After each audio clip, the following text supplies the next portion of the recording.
بسم اللہ الرحمن الرحیم۔ ہم آپ سب کو خوش آمدید کہتے ہیں اس خاص پروگرام میں، اس خاص ویڈیو میں، جہاں ہم ایک عظیم انسان، ایک عظیم نبی حضرت ابراہیم علیہ السلام کی زندگی، ان کے کردار اور ان کی میراث کو سمجھنے کی کوشش کریں گے۔ یہ وہ شخصیت ہے جن کا نام آتے ہی قربانی، سچائی، صبر اور اللہ سے دوستی کا تصور ذہن میں آتا ہے۔ عام طور پر یہ گفتگو حج کے سفر میں کی جاتی ہے، مگر اس سال بہت سے لوگ اس عظیم عبادت سے محروم رہ گئے۔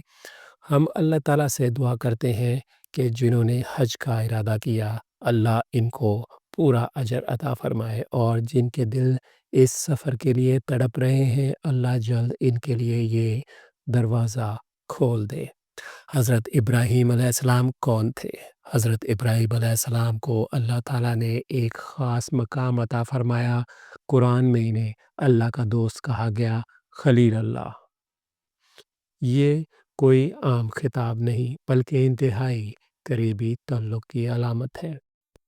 رسول اللہ صلی اللہ علیہ وآلہ وسلم نے فرمایا کہ اگر وہ اللہ کے سوا کسی کو دوست بناتے تو حضرت ابوبکر کو بناتے، مگر اللہ نے خود نبی صلی اللہ علیہ وآلہ وسلم کو بھی اپنا خلیل بنایا، جیسے ابراہیم کو بنایا تھا۔ یہ بتاتا ہے کہ خلت دوستی کا مقام کتنا بلند ہے، اور حضرت ابراہیم علیہ السلام اس مقام پر فائز تھے۔ قرآن میں حضرت ابراہیم علیہ السلام کا مقام قرآن میں حضرت ابراہیم علیہ السلام کا ذکر 70 سے زیادہ مرتبہ آیا ہے۔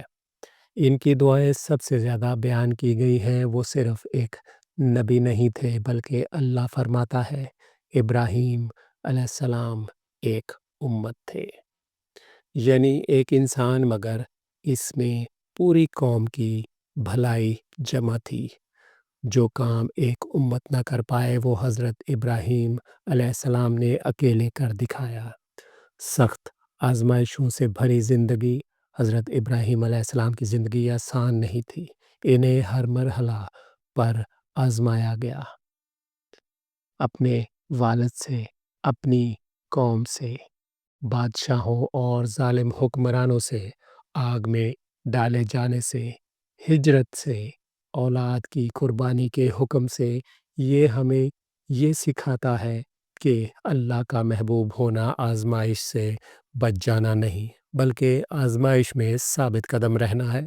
باطل کے خلاف جرأت۔ حضرت ابراہیم علیہ السلام کا والد بہت بڑا بت پرست تھا۔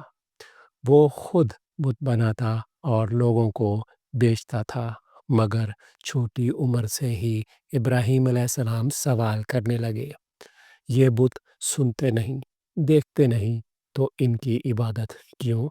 انہوں نے دیکھا کہ لوگ اپنے ہی بنائے ہوئے خداؤں کے سامنے جھکتے ہیں، کھانا رکھتے ہیں، دعائیں مانگتے ہیں۔ یہ سب انہیں بے معنی لگا۔ انہوں نے منڈی میں جا کر بت بیچتے وقت کہنا شروع کیا، کون خریدے گا وہ چیز جو نہ فائدہ دے سکتی ہے نہ نقصان؟ یہ بات لوگوں کو ناگوار گزری، مگر ابراہیم علیہ السلام سچ بولنے سے پیچھے نہیں ہٹے۔ ستارے، چاند اور سورج کا واقعہ۔ حضرت ابراہیم علیہ السلام نے اپنی قوم کو سمجھانے کے لیے ان کے ہی انداز میں بات کی۔ انہوں نے کہا، یہ ستارہ میرا رب ہے، یہ چاند میرا رب ہے، یہ سورج میرا رب ہے۔ پھر جب یہ سب ڈوب گئے تو فرمایا، میں ان چیزوں کو نہیں مانتا جو غائب ہو جاتی ہیں۔ یہ دراصل ایک دعوت کا انداز تھا، تاکہ لوگ سوچیں کہ جو خود ڈوب جائے وہ خدا کیسے ہو سکتا ہے۔ بت شکنی اور آگ کا امتحان۔ ایک دن قوم میلے پر گئی۔ حضرت ابراہیم علیہ السلام پیچھے رہ گئے۔ انہوں نے تمام بت توڑ دیے، صرف ایک بڑا بت چھوڑ دیا۔ جب لوگ واپس آئے تو پوچھا، ہمارے خداؤں کے ساتھ یہ کس نے کیا؟ حضرت ابراہیم علیہ السلام نے کہا، بڑے بت سے پوچھ لو اگر یہ بول سکتے ہیں۔ یہ بات دلوں پر بجلی بن کر گری، مگر ماننے کی بجائے انہوں نے فیصلہ کیا، اسے آگ میں ڈال دو۔ بہت بڑی آگ تیار کی گئی، ابراہیم علیہ السلام کو اس میں پھینک دیا گیا، مگر اللہ نے آگ سے فرمایا، اے آگ ابراہیم پر ٹھنڈی اور سلامتی والی ہو جا، اور آگ کچھ نہ کر سکی، اللہ پر مکمل بھروسہ۔ یہ وہ لمحہ تھا جہاں ساری دنیا نے دیکھ لیا کہ جس رب کو ابراہیم علیہ السلام مانتے تھے وہ واقعی مدد کرنے والا ہے۔ یہاں سے ہمیں سبق ملتا ہے، جب ساری دنیا خلاف ہو مگر اللہ ساتھ ہو تو کوئی نقصان نہیں پہنچا سکتا۔ ہجرت، دعا اور اللہ کی عطا۔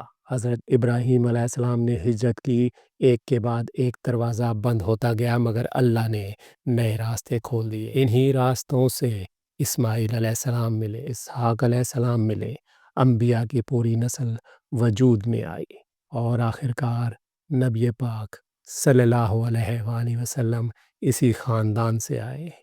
یہ سب اسی دعا کا نتیجہ تھا، اے اللہ مجھے نیک اولاد عطا فرما۔ ہمیں کیا سیکھنا چاہیے؟ حضرت ابراہیم علیہ السلام ہمیں سکھاتے ہیں سچ پر ڈٹ جانا، اللہ پر بھروسہ، آزمائش میں صبر، دعاؤں میں اخلاص، کردار میں نرمی، دعوت میں حکمت۔ اللہ نے خود فرمایا، تمہارے لیے ابراہیم میں بہترین نمونہ ہے۔